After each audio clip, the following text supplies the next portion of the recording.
அஸ்ஸலாமு அலைக்கும் ரஹ்மத்துல்லாஹி பரகாத்துஹு. நபிகள் நாயகம் வரலாற்று தொடர்ச்சியை பார்க்கலாம்.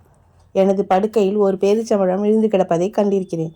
அது சக்காத்து நிதியைச் சேர்ந்ததாக இருக்குமோ என்ற அச்சம் இல்லாவிட்டால் அதை சாப்பிட்டிருப்பேன் என்று நபிகள் நாயகம் அவர்கள் குறிப்பிட்டார்கள். நூல் புகாரி 2055, 1431, 2433.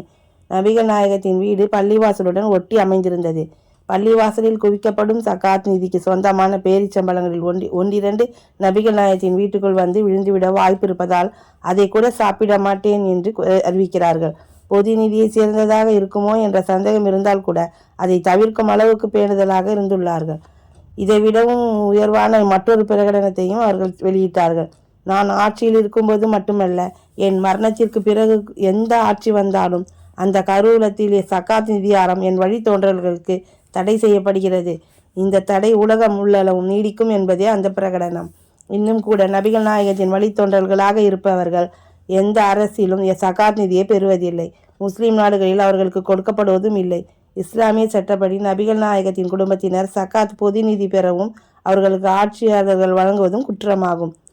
தனது வழித்தோன்றல்களாக இருந்தால் அவர்கள் மற்றவர்களுக்கு கிடைக்கும் சலுகையும் கிடையாது என்று அறிவித்ததற்கு நிகரான தூய வாழ்க்கை சொந்தக்காரர் உலக வரலாற்றில் ஒருவரும் இல்லை. இன்ஷா அல்லாஹ் இதனோட தொடர்ச்சியை அடுத்த தொடரில் பார்க்கலாம். ஜஸாக்கல்லாஹ் கயர்.